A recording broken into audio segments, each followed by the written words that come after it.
Puerto Rican, an American citizen. An American citizen that have provided a lot of things to the United States. When it's comfortable, we are citizens. When we're not, when it's not comfortable for the U.S., I don't know, but it's okay. I guess the agreement that we have, and I have to understand certain things, that we're mixed. We have a dual citizenship with Puerto Ricans. It's a culture. It's been more than 500 years, rich in so many different things. Wow, you know, as a person that grew up in the state of Virginia, that had the opportunity to grow up in the most wonderful city in the world. Yes, it is. I can look at Clinton, Lincoln, you know, and stand up over there and tell them, I've never been discriminated in the United States. It is very sad, everything that is going on, but they have their own problems over there that they need to solve. And, it's hard. We're in the middle of a war. We're raging for war. We don't have petroleum. It's getting tight. They're just playing with the petroleum. The U.S. has the most petroleum in the whole world, more than anybody else. They need energy, remember? Okay? And they're very diligent when it comes down to energy. They're very diligent in their committees. They're very diligent in everything that they do when it comes down to take care of their energy and take care of their people. Even though we're raging a war, the system keeps moving, keeps working. Okay? It's a great system. I love America. When I was around 10 years old, my mother gave me a book of Karl Marx. And, it was beautiful on paper. But then I realized I don't think so. I realized that that's not the system I want. So if we want to go that route, I love capitalism. I love everything. Okay? Don't get me wrong. It's so good. The difference between the politicians in the U.S. is that they do everything that it needs to be done to make that money, to make sure that their parties that put them there get their cut. Everybody makes their cut, but you know what?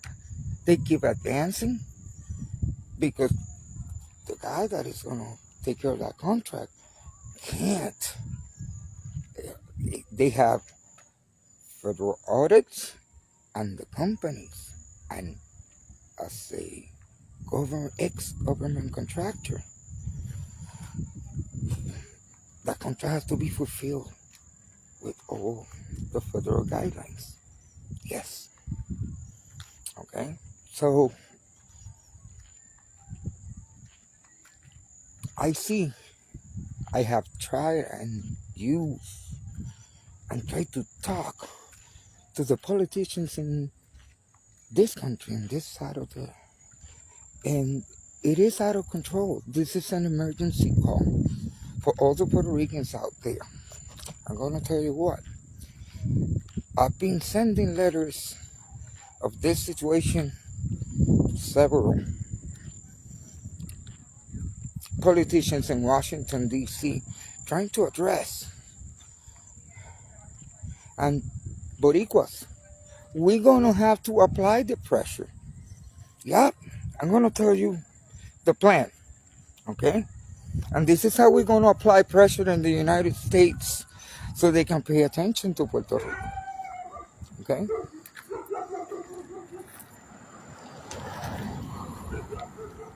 so they can pay attention to Puerto Rico, right? We are on midterms elections at this point.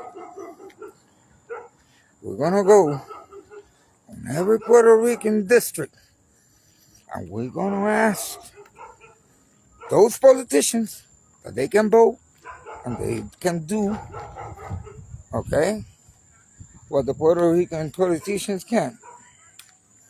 And we're gonna apply that pressure. I started to apply the pressure, and you know what the good thing? They listen. I know someone's gonna call me back because this is huge. No one's gonna pass, okay? No one's going to pass in DC that there's 500 and something million dollars that they don't know what they have done with it, and they have taken money from the taxpayers to secure a loan for, and I don't even know. You know what? I did the whole story, the whole study and everything with the guidelines and everything. I created the software, and right now we have a software that I can cross-reference any company in Puerto Rico. And I can not only cross-reference that, we can cross-reference everything, every contract, everything about an X-ray, a digital X-ray, everything they have done on that contract. Okay, everything. So I'm going with this one, but I can tell you that we have more than 1,000 contracts. We have around 100 contracts that they're more than the billions of dollars. I don't even know. I don't even know how to write those numbers. I'm just a citizen. But I am an American citizen. I provided my talents as well for the federal government at one point and a given time, and I did it from the bottom of my heart. Like all the Puerto Ricans that we have served, okay, in the military. All those Puerto Ricans that have been forgotten, okay, when they're here, the VA, the services, okay, the worst. When we have defended that flag, we have, and I don't demand, oh, we need to be a state. That ain't gonna change this corruption. That's stupidity. No way. And that has nothing to do with. That's just on a status. To what? To get $15 billion on something? Well, okay, because we don't get enough money, the same money of the other states. And that's the rhetoric from the Puerto Rican government to the people. That's why, we need to be a state so we can get that money. You know what? We can get that money. We can get $1 trillion. We can get the whole United States budget. And I swear to you, they won't do anything in this country because not only we have ignorant people, they're stealing the money. This is like crazy, you know? This is crazy. It makes no sense. Even the people can't make any sense. It's like it's so corrupt. It's so, we need federal oversight. So that's why we need Puerto Ricans to start gathering, okay? In some districts, and we need to apply pressure. Puerto Rico is going to be without electricity very soon. We won't be able to keep mining petroleum, okay? All those crazy contracts. We're not generating. We don't have clean energy.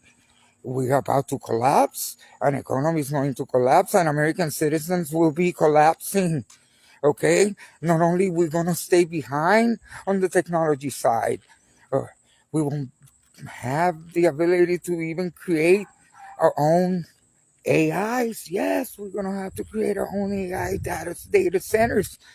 And we have the water. And we don't have to worry about water. And we don't have to worry about electricity at the same time because we have everything.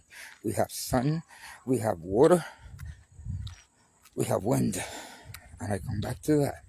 But other than that, I had the opportunity to sit down and write and write. And I've been writing to every single politician that I know that he has power, even to the executive offices, to Mr. Trump. I decided that I am desperate. because I know, I see what's coming from my island.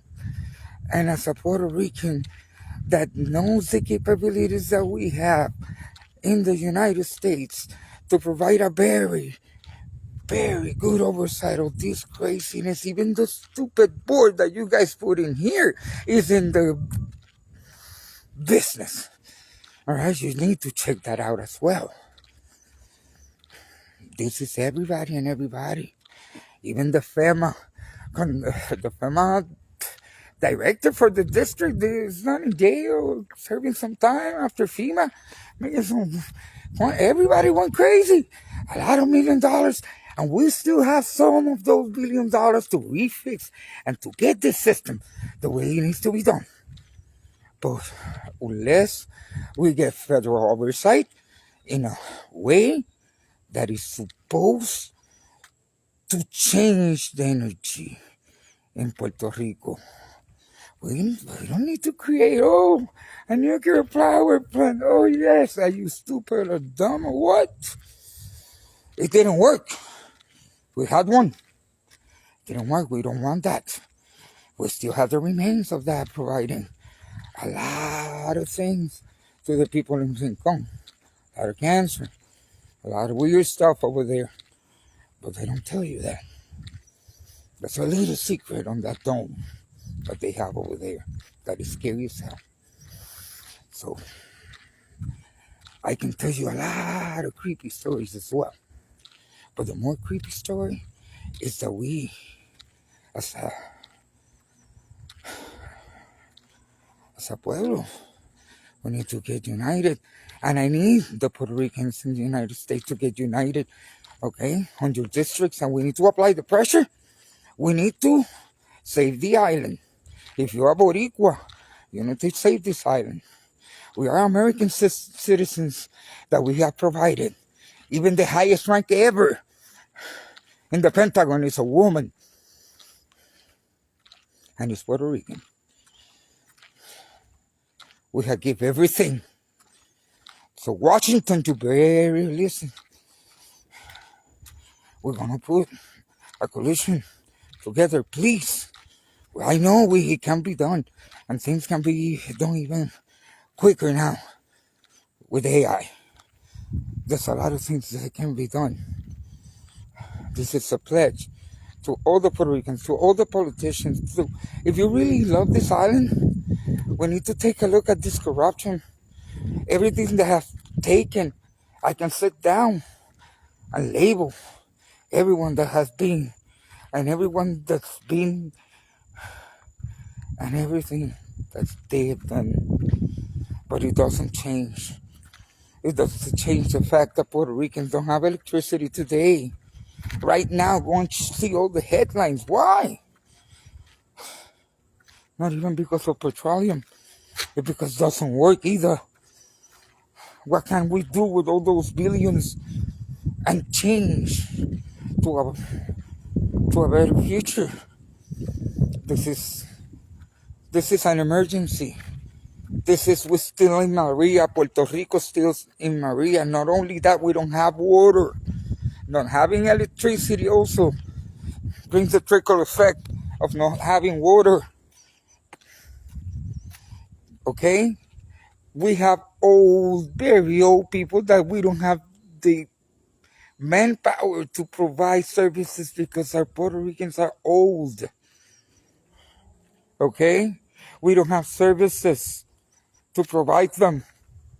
Imagine an 87-year-old lady had to carry the water. And we criticize Cuba. I bet they have water. Might not have electricity. And I don't know. I've been off from the news. I haven't been watching the news. I've been well dedicated, trying to put something together. I don't know if we can save. But I know we can save it. We can put our hearts together. I'm a Puerto Rican with a lot of faith. I'm a Puerto Rican that is an American, and I love to be an American as well. So that's wonderful. You know? What is the problem? You can be both. Jewish people are proud of being Jewish, but they're American as well. Okay? Arabs. Okay? Muslims. Persians. Asians. Europeans. The dual citizenship. And we are American citizens that need help. Okay? We need help. Money's gonna run out, and it's gonna get even worse. So I plead to the United States Congress. I plead to Senator Tim Kaine in Virginia. I plead to those representatives in the areas. Okay? I plead to Ocasio. Okay? I plead to all those politicians in the Committee of Energy and Tribal. Okay? I plead to all of them that pay attention and do a real, investigation of everything they have done, all this government. And that's just that's just the tip of the ice cake. This is one of the, but we're talking about to start with $512 million. Okay? And I don't know how much other money and procedures and penalties, and I don't know, but that's for you guys to figure out. They pay you for that. I just bring you my feelings, and I bring you my heart, and I pray to God, because we're great people, and we want everybody to keep coming over here to Puerto Rico to enjoy, to have a beautiful island, safe, happy, with electricity, with water, with everything that everybody needs. It's just simple. Okay? So, have a good night. From Puerto Rico, pleading to Washington. We need help.